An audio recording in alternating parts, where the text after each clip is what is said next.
what's changed with your pipeline in the past few days? What you just told me. What I've been doing is putting a deadline, putting more pressure on the customer, and being more informative. Okay. As far as why they need to get stuff in. Mm-hmm. And one of my key indicators that I realized that I actually pick back up on is that when I put myself in those positions in order to put a deadline on people, Mm-hmm. there's like a little gut feeling, an uncomfortable gut feeling that you get, which is good. Yeah. But that's my indicator knowing that I'm putting some pressure on them.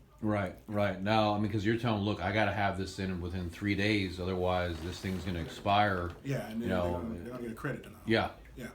Okay, now I want you to tell me about that because this is a huge thing, putting a deadline on something, right? Yeah. Mm-hmm. Danny, Absolutely. can you talk on that? I mean, that's one of the reasons why I'm doing so well right now is just because of that. I mean, putting How do deadline- you say it? Tell me how you say it to them.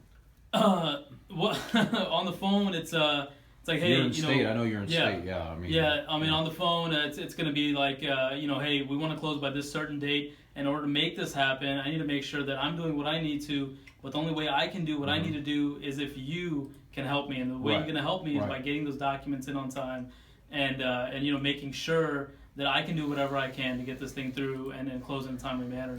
But it's, I mean, you know, putting pressure on people. Pressure works. Pressure works. You know, it doesn't matter what it But is. it's not a bad thing. It's not. a It's bad not like thing. you're telling Yeah. them something. It's not like you're telling them something like, you know, that you're trying to hurt them. Yeah. You're trying to help them along the way, right? Like when you go to the doctor, they tell you before you go to the doctor if you're getting a surgery, you know, you need to fast before you come to the surgery. Well, right? the one and thing he's I telling do- that in advance. Yeah. Because let's say you get a whole bunch of shit and then you go to the doctor and then he can't operate on you. He told you what to do. And Yeah. you didn't fucking listen. Yeah. And that's the thing. Same thing here. Is that why people are having a problem with their loans taking too long? Because they're not doing that with people. They're not getting docs in. They have a whole bunch of loans and app pending that they're not converting to pre-qual because they're not putting that pressure on people. But it's not pressure in the sense that like, oh, you're putting pressure on me. That's bad. It's having these deadlines on people. Yeah, it makes them reset their priorities. Yeah, I mean, the biggest thing that I mean, this is the line that I always use in my calls is that if we don't close on time, if we don't get these docs in by the deadline, if we don't close on time, there's a possibility you could lose this house. Yeah. Because the seller doesn't have to extend the contract. Mm-hmm. The seller has no liability to extend the contract. And if So we you're don't- doing a takeaway on it. Exactly, yeah. Okay. Yeah, I mean, you're like, hey, I'm giving you this opportunity, but it can also be taken away. Right. But you need to do what you need. I mean, you have to in order to make this happen. Right. So, And then you're the expert. They don't know what's going on. You're Exactly. explaining it to them. yeah. Because later on they're going to come back and if it does blow up, they're going to blame you guys. Yeah. Correct. You know. Mhm. So I just because this is a huge thing. I think it's rampant in the office. I'm trying to get rid of it. It's good. What do you think, Josh? I agree. I agree 100%. I mean, if I talk to a customer at the end of every call, one of the things the way that I ended is I let them know I'm going to send them an email with a list of the documents that we need in order to move forward to the next step. And then I asked them to commit. You know, when can you get these documents to me by? I'd like give them a description of what some of them are, and I was like, when do you think you can get these to me by? And I might nail them down to a day.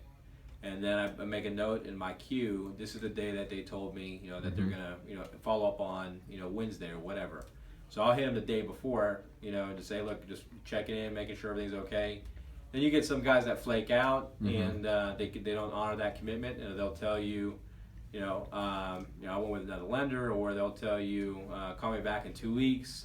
But the thing is that you're making progress. You're making contact. You're making progress. You're clearing it out. It's not just ends up into a big, huge queue. Having people in app pending, which means that you took an app on somebody and you're waiting on documents, is a good thing. I mean, that shows that you got activity.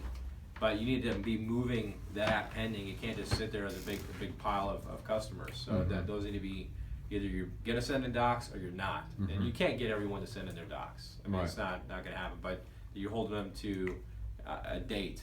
You ask them to commit to a day, and then the odds of it coming through are going to be much higher. Right. Okay. Yeah. Awesome. Yeah. Awesome.